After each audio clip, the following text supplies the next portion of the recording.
ஆண்டவராகிய இயேசு கிறிஸ்துவின் இனிய நாமத்தில் அன்பின் வாழ்த்துக்கள். இந்த கால வேளையில உங்களை சந்திப்பதில் மிகவும் மகிழ்ச்சி அடைகிறேன். இந்த நாள் உங்களுக்கு ஒரு ஆசீர்வாதமான நாளாக இருப்பதாக நிச்சயமாகவே தேவன் இந்த நாளில உங்களோடு கூட இருந்து உங்களை ஆசீர்வதிப்பாராக. இன்று நாம் தியானிக்க இருக்கிற வசனம் உபாகமம் 28வது அதிகாரம் 8வது வசனத்தை வாசிக்கும் போது, கர்த்தர் உன் களஞ்சியங்களிலும் நீ கையிடும் எல்லா வேலைகளிலும் உனக்கு ஆசீர்வாதத்தை கட்டளையிடுவார் என்று சொல்லுகிறார். இந்த நாளில ஆண்டவர் நம்மை குறித்து வாக்குத்தத்தமாய் சொல்லுகிறார். நாம் செய்கிற எல்லா வேலைகளிலும் நாம் கையிடும் எல்லா காரியத்தையும் தேவன் இந்த புதிய நாளில உங்களுக்கு வாய்க்க பண்ண அவர் வல்லவராய் இருக்கிறார். அவர் வாக்குத்தத்தமாய் சொல்லுகிறார், என்னென்ன காரியங்களில் நீங்க செய்கிறீங்களோ உங்கள் வேலையில ஒரு உயர்வை கட்டளையிடுவார்.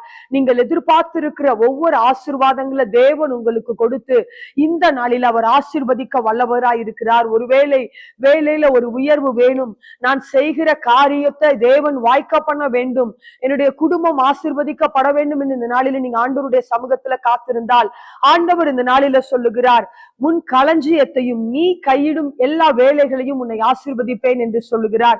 நாம் செய்கிற வேலையில தேவன் ஒரு உயர்வை கொடுப்பார். நீங்கள் எதிர்பார்த்திருக்கிற காரியத்தை தேவன் இந்த புதிய நாளில உங்களுக்கு செய்ய வல்லவராய் இருக்கிறார்.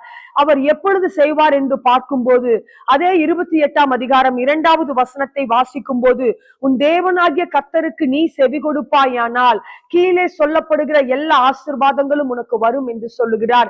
ஆண்டவருடைய சத்தத்திற்கு உண்மையாய் செவி கொடுத்து அவருக்கு பிரியமான வாழ்க்கை வாழ்ந்து கீழ்ப்படிந்து ஆண்டவரை உண்மையாய் தேடுகிற வாழ்க்கை இருக்கும் போது இந்த நாளில நாம் செய்கிற எல்லா காரியத்திலும் தேவன் ஒரு உயர்வை கட்டளையிடுவார். நீங்கள் எதிர்பார்த்திருக்கிற ப்ரமோஷன், நீங்கள் எதிர்பார்த்திருக்கிற வேலையில ஒரு ஆசீர்வாதம், ஒரு செழிப்பு, ஒரு வருமானத்துல ஒரு உயர்வு, உங்கள் குடும்பத்துல ஒரு ஆசீர்வாதத்தை நிச்சயமாகவே தேவன் கொடுக்க வல்லவராய் இருக்கிறார். ஆனால் நாம் அவருடைய சத்தத்திற்கு செவி கொடுக்கிற பிள்ளைகளாய் இருக்க வேண்டும். ஆண்டவருக்கு பிரியமான வாழ்க்கை வாழ்கிறவர்களாய் ஒவ்வொரு நாளும் அவரை தேடு கொள்ளுகிற பழக்கம் நம்முடைய வாழ்க்கையில இருக்கும் போது தேவன் நிச்சயமாகவே உங்கள் வேலைகளில நீங்கள் கையெடுக்கிற ஒவ்வொரு பிரயாசத்தையும் வாய்க்க பண்ணுவார். இந்த புதிய நாளில தேவன் அப்படிப்பட்ட ஒரு ஆசீர்வாதத்தை உங்களுக்கு கொடுக்க வல்லவராய் இருக்கிறார். கண்களை மூடிக்கூட ஒரு நிமிடம் ஜெபிக்கலாமா? ஆண்டவரே, உம்மை துதிக்கிறோம், உமக்கு நன்றி செலுத்துகிறோம் அப்பா. இந்த நாளில நீங்கள் கொடுத்த வாக்குத்தத்தத்திற்காய் நாங்கள் உம்மை துதிக்கிறோம். உன் களஞ்சியத்திலும் நீ கையிடும் எல்லா வேலைகளிலும் உனக்கு ஒரு ஆசீர்வாதத்தை தருவேன் என்று நீங்க சொல்லுகிறபடியால் உம்மை துதிக்கிறோம் ஆண்டவரே. யார் யார் தன்னுடைய வேலையில தன் செய்கிற காரியத்துல ஒரு உயர்வு வேண்டும் என்று எதிர்பார்த்து காத்திருக்கிறார்களோ, இயேசுவின் நாமத்தில் அப்படிப்பட்ட ஒரு உயர்வு வருவதாக நாங்க செபிக்கிறோம். எதிர்பார்த்திருக்கிற ஒவ்வொரு காரியத்துல ஒரு ஆசீர்வாதத்தை கொடுத்து நீங்க கனப்படுத்துங்க நாங்க செபிக்கிறோம் ஆண்டவரே.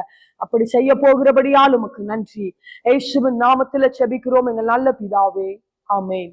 நிச்சயமாகவே தேவன் உங்களை ஆசீர்வதிப்பாராக.